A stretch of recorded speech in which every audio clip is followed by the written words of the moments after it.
बिस्मिल्लाहिर्रहमानिर्रहीम। अस्सलाम वालेकुम डियर स्टूडेंट्स एंड व्यूअर्स। उम्मीद है खैरियत से होंगी। आज हम इस लेसन में पढ़ेंगे प्रीपोजिशंस। प्रीपोजिशंस किसे कहते हैं और ये इंग्लिश ग्रामर में कहाँ पे इस्तेमाल होते हैं, प्रीपोजिशन का काम क्या होता है। तो आइए चलते हैं व्हाइट बोर्ड की तरफ, लिखते हैं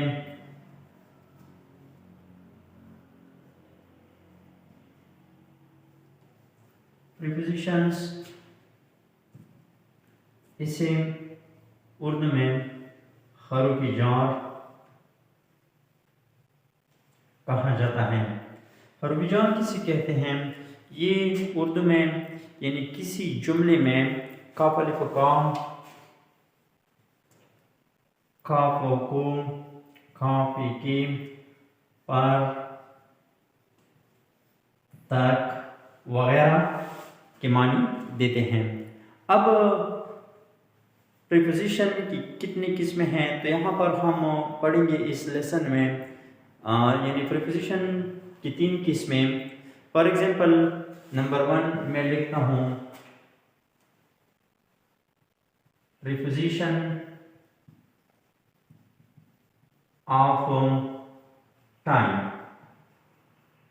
यानी ऐसी प्रीपोजिशंस जो वक़्त के लिहाज से इस्तेमाल होते हैं उन्हें प्रीपोजिशंस ऑफ टाइम कहा जाता है।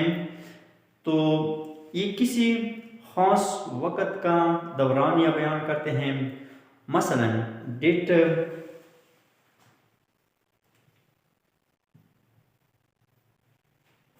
टाइम, पीरियड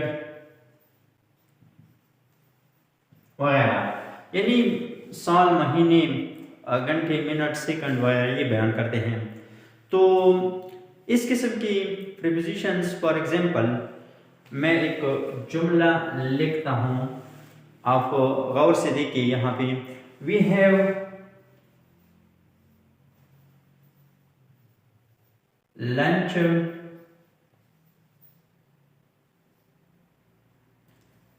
एट 3 PM, यानी हम 3 PM पर लंच करते हैं, यानी खाना खाते हैं।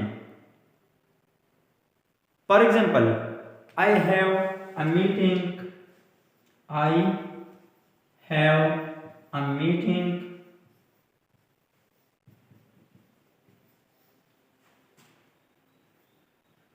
ऑन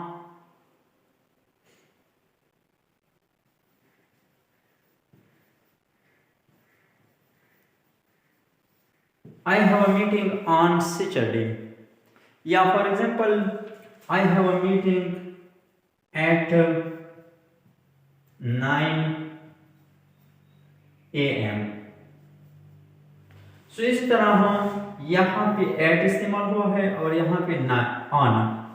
तो ये क्या है? प्रीपोजिशंस है ये दोनों। इन्हीं क्या कहते हैं? Prepositions of time. या फॉर एग्जाम्पल हम किसी सीजन्स के लिए इस्तेमाल करते हैं। For example we go on picnic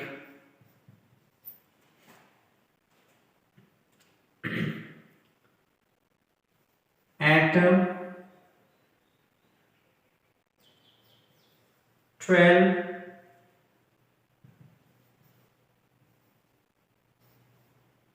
PM। तो इसी तरह हम ये प्रीपोजिशन इस्तेमाल हो सकते हैं। फॉर एग्जाम्पल इसी तरह हम अगर मैं लिखूं we go on picnic in summer, अब इन या एट ये दोनों प्रीपोजिशंस हैं, लेकिन इन्हीं प्रीपोजिशंस ऑफ टाइम कहा जाता है, यानी टाइम के लिहाज से जो इस्तेमाल होते हैं। या फॉर एग्जाम्पल दे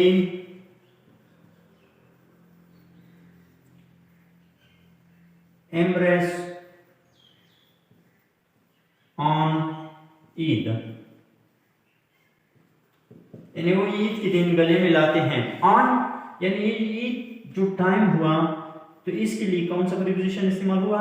ऑन या इन या एट, ऐसी प्रीपोजिशंस जो वक़्त के लिहाज से इस्तेमाल होते हैं उन्हें प्रीपोजिशंस ऑफ टाइम कहा जाता है।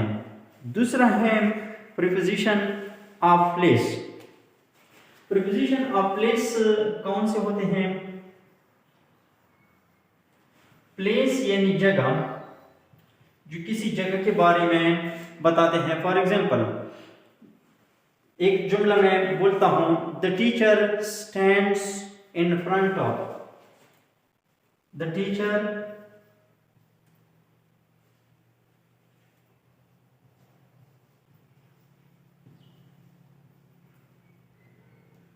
stands in front of the class। अब यहां पे इन फ्रंट ऑफ इसी प्रीपोजिशन ऑफ प्लेस कहा जाता है। जिस तरह हम इन फ्रंट ऑफ है या बिहाइंड है, या for example the cat is behind the table। behind यहाँ पे प्रीपोजिशन है, इसे क्या कहते हैं? प्रीपोजिशन ऑफ प्लेस, यानी जो किसी जगह के बारे में बताते हैं उन्हें प्रीपोजिशन ऑफ प्लेस कहा जाता है। मसलन इन फ्रंट ऑफ, किसी चीज़ के सामने, जगह के सामने, गाड़ी के सामने, कमरे के सामने या क्लास के सामने। इन फ्रंट ऑफ, बिहाइंड, ये भी किसी जगह की तरफ इशारा करते हैं, ये प्रीपोजिशन है, इसी प्रीपोजिशन ऑफ प्लेस कहा जाता है। इसी तरह फॉर एग्जांपल मैं लिखता हूँ next to, next NEXT, next to. मसलन एक जुमला है, फॉर एग्जांपल यहाँ पे ये देखिए कैट, या फॉर एग्जांपल जुमला मैं दोबारा लिखता हूँ, the cat is next to the table, यानी टेबल से आगे है। नेक्स्ट किसी जगह की तरफ जो इशारा करे उन्हें प्रीपोजिशन ऑफ प्लेस कहा जाता है। For example in front of, next to, behind, एक क्या है? प्रीपोजिशन ऑफ प्लेस है। इसी तरह हम एट, यानी जो वक्त के लिए हम इस्तेमाल करते हैं, ऑन यानी दिन के लिए या महीने के लिए या टाइम के लिए हम इस्तेमाल करते हैं, या इन, फॉर एग्जांपल ये क्या है? ये प्रीपोजिशन ऑफ टाइम है। तो इसी तरह तीसरा है preposition of movement and direction. Movement and direction,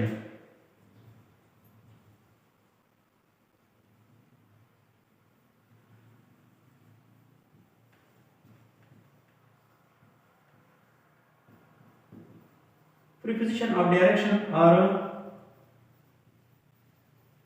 movement, यानी किसी की तरफ इशारा करें, किसी जगह की तरफ इशारा करें, उन्हें प्रीपोजिशन ऑफ मूवमेंट या डायरेक्शन कहा जाता है। For example preposition of movement, इसकी मिसाल इनटू,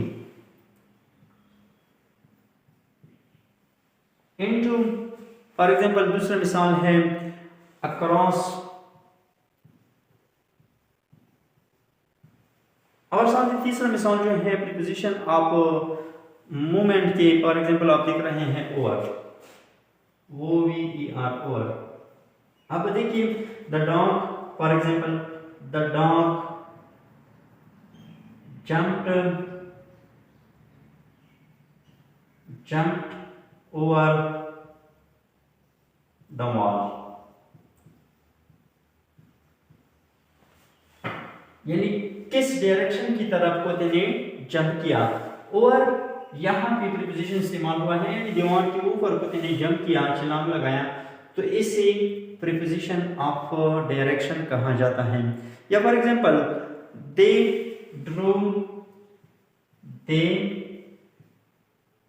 DROVE, ड्रो। इसी तरह अगर आप गौर करें, जो जगह की तरफ यानी डायरेक्शन की तरफ इशारा करें, for example across the city, ECROSS, the city, यानी सिटी की तरफ, किसी डायरेक्शन की तरफ जो इशारा करें, इसे प्रीपोजिशन ऑफ डायरेक्शन कहा जाता है। या फॉर एग्जांपल द thief, मसलन मैं लिखता हूँ the thief, THIEF, the thief dived into the river, into the river. into अब यहाँ पे यानी किस चीज की तरफ, किस जगह की तरफ, यानी रिवर की तरफ इशारा है, इसे direction of preposition of direction कहा जाता है। तो ये प्रीपोजिशन की 3 किस्में मैंने आपको बताई, आप गौर करें इन पे। देखिए प्रीपोजिशंस यानी वो प्रीपोजिशन जो वक्त के लिहाज से इस्तेमाल होते हैं वो कौन से होते हैं, ज़्यादातर एट, ऑन, इन, यानी जो वक्त के लिहाज से इस्तेमाल होते हैं। या for example preposition of time जो होते हैं इसे यानी एट, ऑन, इन वगैरह, ये मज़ीद भी आ सकते हैं। इसी तरह जो प्रीपोजिशन ऑफ प्लेस होते हैं वो किसी जगह की लिहाज से इस्तेमाल हो सकते हैं। इन फ्रंट ऑफ यानी किसी चीज़ के सामने, कमरे के सामने, दफ्तर के सामने, गाड़ी के सामने, या बिहाइंड। इसी तरह हम फॉर एग्जांपल प्रीपोजिशन ऑफ जो तीसरा है डायरेक्शन एंड मूवमेंट, किसी चीज़ की तरफ यानी एक डायरेक्शन की तरफ, एक जगह की तरफ जो इशारा करे उसे डायरेक्शन, प्रीपोजिशन ऑफ डायरेक्शंस कहा जाता है। मसलन अक्रॉस, इनटू, इसी तरह ओवर। ये थी प्रीपोजिशन के मतलब कुछ मालूमात जिस तरह मैंने आपको पढ़ाया। तो असल में प्रीपोजिशन एक वसी टॉपिक है, इंशाल्लाह मज़ीद लेसन्स में हम इनके बारे में तफसील से पढ़ेंगे। तो आप ये याद रखने की कोशिश करें कि preposition of time, preposition of place और प्रीपोजिशन ऑफ डायरेक्शंस कहाँ पे इस्तेमाल होते हैं और ये कौन कौन से होते हैं। अपना ख्याल रखिएगा, दुआओं में याद रखिएगा। इंशाल्लाह अगले लेसन में हम मज़ीद इस पर तफसील से एक लेसन करेंगे, एक लेक्चर देंगे ताकि तमाम स्टूडेंट को ज़हन नशीन